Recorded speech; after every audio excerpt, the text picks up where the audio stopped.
ഇന്ന് ജിയോറ ഹോസ്പിറ്റലിന്റെ ട്രയൽ റണ്ണായി. നമ്മുടെ ഹോസ്പിറ്റൽ കഥ സ്റ്റാർട്ട് ചെയ്ത അന്ന് മുതൽ ഒരുപാട് പേര് ചോദിക്കുന്ന ഒരു ചോദ്യമാണ്, അവിടെ ലേഡി ഗൈനക്കോളജിസ്റ്റ് ഉണ്ടാവും എന്നുള്ളത്. അതെ, ഉണ്ട്. ഒന്നല്ല, 3 പേര്. ആദ്യത്തെ ഡോക്ടർ ഏപ്രിൽ 1-ാം തീയതി നമ്മുടെ കൂടെ ജോയിൻ ചെയ്തു. ഡോക്ടർ അഷ്ബീന സുൽത്താന. ഇന്ന് മുതൽ ഡോക്ടറുടെ സേവനം ജിയോറ ഹോസ്പിറ്റലിൽ സ്റ്റാർട്ട് ചെയ്തു. അതുപോലെ തന്നെ ന്യൂറോളജിസ്റ്റ് ഡോക്ടർ രോഹിത് പൈ ഇന്ന് മുതൽ ജോയിൻ ചെയ്തു. ഡോക്ടറുടെ സേവനം മാസത്തിൽ 2 ദിവസമാണ് ഉണ്ടാവുക. ഈ 2 ഡോക്ടേഴ്സിനെയും നിലവിലുള്ള നമ്മുടെ ഡോക്ടേഴ്സും അതുപോലെ തന്നെ ജിയോറ ഫാമിലി മെമ്പേഴ്സും എല്ലാവരും കൂടി നമ്മൾ സ്വീകരിച്ചു. ട്രയൽ റണ്ണായ ഇന്നത്തെ ദിവസം തന്നെ നമ്മൾ പ്രതീക്ഷിച്ചതിലും കൂടുതൽ പേഷ്യൻസ് ഇവിടെ വന്നു. ട്രയൽ റണ്ണാണ്, നമ്മളും കുറച്ച് പ്രശ്നങ്ങൾ പ്രതീക്ഷിച്ചു. ന്യൂറോളജിസ്റ്റ് മംഗലാപുരത്ത് നിന്ന് വരുന്നത് കൊണ്ട് തന്നെ ചെറിയ ടൈമിൽ ഒരു മാറ്റം വന്നിട്ടുണ്ടായിരുന്നു, കുറച്ച് ലേറ്റായി. ഇത് നോർമൽ എല്ലാ ഹോസ്പിറ്റലുകളിലും കണ്ടുവരുന്ന ഒരു കാര്യമാണ്, ഡോക്ടേഴ്സ് ലേറ്റ് ആവുക എന്നുള്ളത്. പക്ഷെ നമുക്ക് ഇതിനൊരു സൊല്യൂഷൻ കാണണമെന്നുണ്ട്, വഴിയെ നമുക്ക് കാണാം.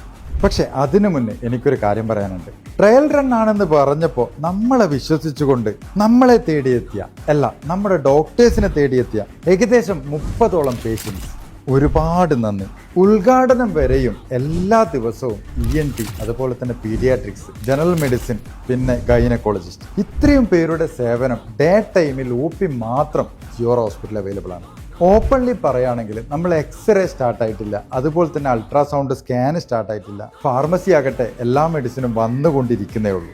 ഓപ്പറേഷൻ തിയേറ്റേഴ്സ്, ലേബർ റൂം, ഇതൊക്കെ വർക്ക് ഓൾമോസ്റ്റ് കംപ്ലീറ്റ് ആയിക്കൊണ്ടിരിക്കുന്നേ ഉള്ളൂ. ഓരോന്നും റെഡിയാകുന്ന സമയത്ത് ഞാൻ നിങ്ങളെ അറിയിക്കും. ഇത്രയും സപ്പോർട്ട് തന്ന് നമ്മളെ ഈ നിലയിലെത്തിച്ച നിങ്ങൾ ഓരോരുത്തർക്കും ഒരുപാട് നന്ദി. ഉദ്ഘാടന ദിവസം അറിയിക്കുക എന്നുള്ള ഒരു കാര്യം ഇനി ഒത്തിരി ദിവസം വൈകില്ല. ഹോസ്പിറ്റൽ കഥ തുടരും.